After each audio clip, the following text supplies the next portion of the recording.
team flew out of West Palm Beach, a place called Lantana, to Tampa, and then Rosella and a couple other people got on board in Tampa. We flew to New Orleans where 2 people got off, 3 other people got on. Rosella stayed on board. We flew to Houston, and then the next morning we had some weather, and then we left for Dallas. So we were heading for Redbird Airport, and we had to make a stop at Dallas Garland because of weather. We were military intelligence. CIA was running support and coordinating certain flights, making different arrangements, or necessary arrangements for us. The impression that I wanted at that time, we were flying a team into Dallas to abort the assassination.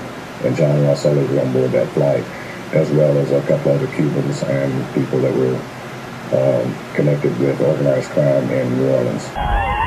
Big, beautiful Lincoln, followed by a carload of press.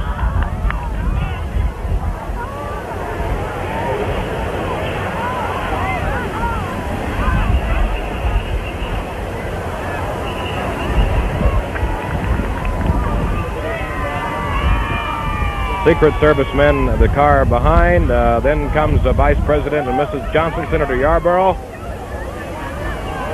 Now people over in this area are in front of City Hall in downtown Dallas, a mile east of the shooting scene. Heavy crowds line the downtown streets to view the presidential party. As in all of the Texas stops, there were many teenagers attracted there by the First Lady and the President.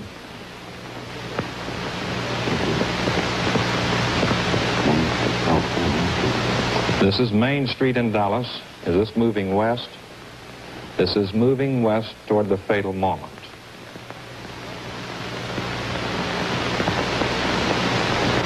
The motorcade is traveling at about 20 to 25 miles an hour, slowly. We, at this point, came down, and at that time, the motorcade was about turning, or maybe halfway between the city jail, or the county jail, and the turnoff right through there.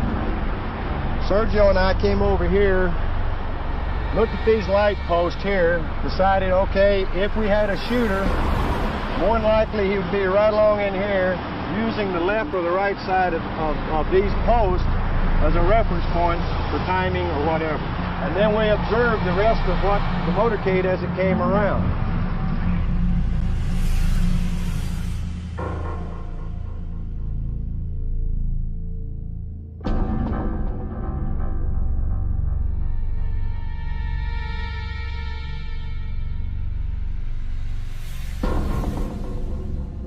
And at this point right here, I remember seeing Kennedy's head going way back like that. And we noticed a lot of commotion as it started coming into view. And then the shots came out, and that's when all hell broke loose. And Sergio turned to me. He said, "Oh my gosh, we effed up. Let's get the hell out of here." And so at this point, I turned like this, and then made a step to come up and around, and Sergio was about right along here, and we went up here. There was a gentleman down here in a parked car, a truck. As we got to about this area, he hollered something to Sergio. Sergio was maybe a little bit down. He says, "It looks real bad." And then we continued to proceed up through this way, just casually walking like we were going to go back over where the crowd was congregating, going to that section right there. There was a few congregation up there at the deal. I looked back once or twice in time to see the limousine go under the triple underpass. It appears as though something has happened in the motorcade route. Something, I repeat, has happened in the motorcade route. Stand by. We continued on over here, and this picket fence was up, and there was a little opening right through here. And when we got to this point right here, we did smell gun smoke. And we felt that maybe that gun smoke had drifted because of the north wind across here for the time span it took us to get from the light post to this intersection right here. We definitely picked up a good solid smell of gunpowder.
Yeah, and you're tired of playing games. I am too.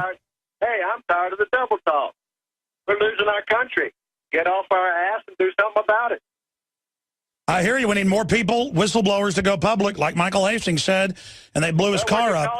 Alex, where you call them whistleblowers or whatever the hell you call them, I call them American citizens. Get off our butts and demand that these people do something that we've elected. If you have to throw all the babies out with the bathwater, then let's throw them out and start all over. No, I hear. Of living an exciting life is high. You can't sit in Baton Rouge and go to work from 9 to 5 on Monday through Friday and go to the LSU football games on Saturday night and church on Sunday morning and have an exciting life. That may be exciting to 99% of the population, but to me it's not. And the exciting thing in life to me is to get into a life-threatening situation. Now that's excitement. That was the voice of the late Adler Berryman Seal, pilot extraordinaire, soldier of fortune, drug smuggler, undercover agent for the FBI, DEA, U.S. Customs, and the Central Intelligence Agency. Barry Seal, who was ruthlessly assassinated in Baton Rouge, Louisiana in February 1986, plays a pivotal role, along with his C-123K military transport plane he affectionately named the Fat Lady.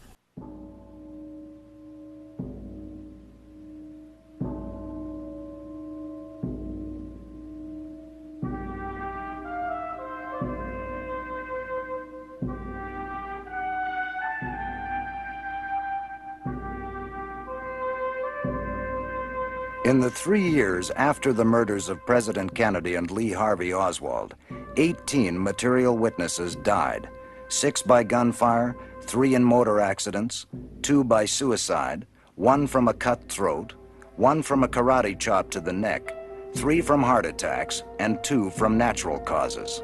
An actuary engaged by the London Sunday Times concluded that on November 22, 1963, the odds against these witnesses being dead by February 1967 were 100,000 trillion to 1.